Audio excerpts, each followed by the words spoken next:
So Carl's has been saying he wants an episode on skill points, to which I responded, oh, I think we could do a really fun episode on skill trees. And Carlos said, nah, skill points.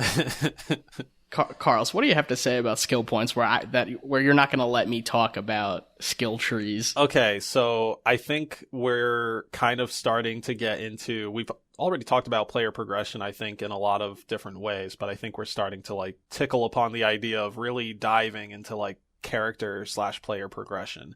And I think that skill points are a huge category in themselves, like the history of skill points, how they're implemented, like the various ways, like, you know, focus skill points, like versus universal skill points versus like just equipment/upgrades that are just left around in the level for you to find or what have you. I think there's a huge swath of things to explore and talk about in skill points. And that's why I am advocating for like skill points getting their own episode, skill trees getting their own episode. And I think it's great that you're like really into the skill tree side. And I don't know if you're just like, yeah, whatever the fuck, it's all just like one thing, they gotta be talked about together. But I think it's more of like three parts, right? You have the character, the points, and the tree. And to me, the character is kind of like the umbrella in which the points and the tree sit under. So it's worthwhile having like a good big chat about skill points and exploring that, a good big chat about skill trees and exploring the different varieties of that, be it the super simple like linear progression upgrades of, you know, various action oriented games with RPG elements, to the wildly complex web of skill points in action RPGs such as Path of Exile. And then maybe also, you know, talking about the sort of middle ground and or different interpretations of that, like Halo Infinite having kind of these 4 tracks for you to upgrade, but then spending universal skill points to get 1 of 4 upgrades, right? Spider-Man, you know, has a bunch of universal skill point tokens, but there are like different tech trees for him to go in. Avengers has this like whole different thing where you got like multiple different fighting moves, skill trees. Like also, like, again, the history of them, like figuring out like how did we get to this point, like even what's the breadth of skill trees and how did we get here. And not everything needs to be a history lesson, but I think that's just inherently what we learn as we're trying to find reference to how these things are the way they are. It's interesting that skill trees are as common as they are. You know, they're much more ubiquitous now than they were, let's say, 15 years ago. You know, I almost expect that games are going to have skill trees, and like even like tower defense games. Like I don't think you would have seen a tower defense game 15 years ago with a skill tree, and now it's just like, what do you mean it doesn't have a skill tree? Like, yeah, skill tree / RPG elements have become like comedy within the movie theater industry, the movie entertainment industry, in that it has kind of sprinkled throughout everything. It's transcended being just part of a specific genre or a specific genre itself. Yeah, like skill trees used to be very, not exclusively, but it was like mostly associated with D&D style games like Baldur's Gate, you know, actual D&D itself, and the D&D games that would come out on like Xbox and Dragon Age, like these very RPG focused games were the things that had these like skill trees and stuff. And at some point, the big budget titles that were now shooters and other types of games like racing games potentially, they started getting the skill trees and skill points. They started introducing this concept to different genres. So rather than having just like the comedy genre, now we have an action movie, action comedy. You know, Rush Hour comes out, and then like 10 years after Rush Hour, we have Iron Man, which is like a bunch of action, but Iron Man can't stop cracking jokes or being like a sarcastic wise ass. So, we're like kind of, you know, we're giving a chuckle throughout the movie, but it's not a comedy. And here we are, like, I'm Master Chief. I'm shooting the fuck out of all these, you know, aliens. And now suddenly I have a skill point, and I need to put a skill point into my character to make him stronger. And I think the thing there and maybe, this is to explore more in an actual like full length skill point episode, but with the skill points, and I don't know how true this is. I'm just kind of thinking more of like Halo. I feel like within genres that are not like the RPG genre, there has to be some sort of practical reason for these skill points to be present. Like with Halo, there are Spartan cores is what they call them, which is like just some sort of disc that Master Chief picks up off of a dead Spartan armor and then puts it onto his own armor. So he's like getting another battery or another CPU on his armor, essentially. And that's what's leveling you up.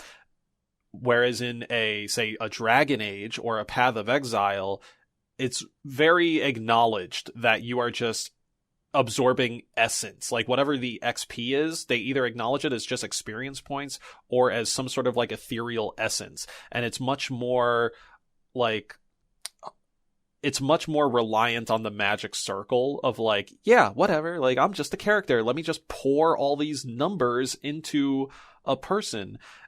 Whereas like the more simplified version of that, the RPG element as opposed to the RPG, is like, hey, you've beat up enough guys to spend a Spider-Man coin.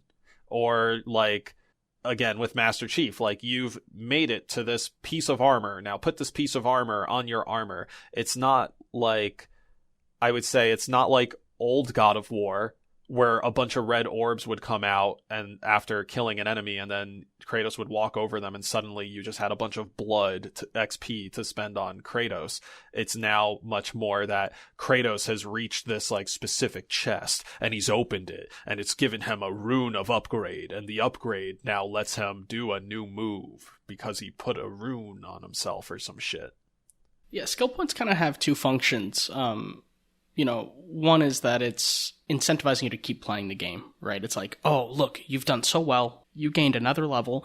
Here's a treat, here's something that you can apply however you want. You have some room of agency, even for like restricted skill points. And the other is that it allows the game to become tougher, right? It allows the game to challenge you more because now you're a more competent player and you have skills that you didn't have when you were first starting out. So that you're not hit over the head with this like insane challenge. You can grind a little bit to make your character stronger before entering like the next boss fight. Let's say, you can kind of farm for skill points. And I think that's one of the reasons they've entered more types of games beyond RPGs. It allows for a certain kind of longevity.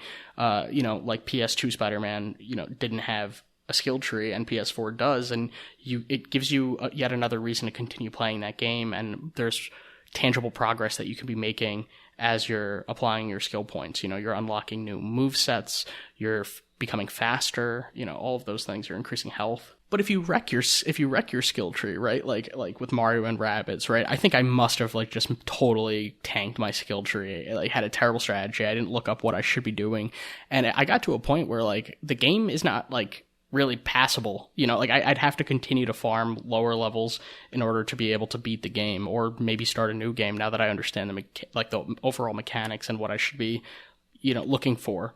Okay, so with skill points, I like skill points. Let me zoom out to say that I like skill trees. No, let me zoom out to say that I like the RPG elements in other games. Like, one of the things that kept me playing Forza Horizon 4 after not caring about racing games since, I want to say, Need for Speed Most Wanted on like GameCube. Burnout Paradise. Oh, that's right. Oh, that beautiful gem. Yes. The last two great racing games for me were Burnout Paradise and Need for Speed Most Wanted on GameCube.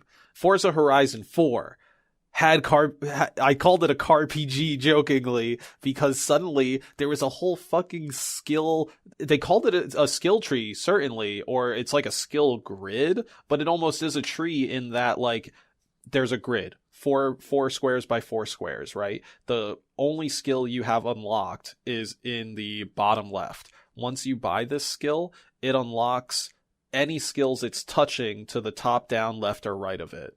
From there, you need to upgrade one tile at a time. And you can either like go and try to cleanly fill out your board as you expand, or you can just like say, oh, I'm going to go directly up and just keep upgrading, you know, these tiles upward and branch out that way. It's like, it's cool. That's not just for unlocking all that shit, but like that is a major part of why I continued to play the game. Like each new car I got that I was like, oh, actually this like feels good to drive and it's making me win a lot of races, I'm going to like dump a lot of points into this, unlock a bunch of skills. Now I have a new car, or I'm like, I just used this car for a bunch of road races and now I want to do a bunch of dirt races. Looks like I got to level up this car. And it's not that I have to level it up, specifically with the, let's say, the skill tree rather than the points. For the points themselves, I will just call out for Forza and Spider-Man on the PS2, specifically Spider-Man 2. I don't remember what Spider-Man 1 did. I do not remember that game very much or very well. But with Spider-Man 2 and with Forza Horizon 4 and 5, they have an XP bar, and then when that XP bar hits a maximum, you will get 1 skill point. And I'm guessing this is also what Spider-Man on PS4 does, but I just wanted to kind of like highlight that and juxtapose it to what we've been talking about a lot so far, which has been just actual like points, a holistic 1 point to spend on an upgrade that gets delivered to us mostly through some sort of in-game activity, like it is a pickup rather than this meter that we are building through performing like different things. And we kind of briefly touched on it with Crackdown, but I think even Crackdown, it doesn't give you skill points. It's like those experience points that you're collecting are just building you to the next tier of your skill tree. There's like nothing for you to choose there, if I recall correctly. It was simply like, I touched this orb that gave me green points for jumping, and now my jumping stat is got enough points that now I can jump 3 stories high as opposed to 2. It's progression and domain-specific progression rather than agency. Yeah. Domain-specific progression is a really good way to describe it.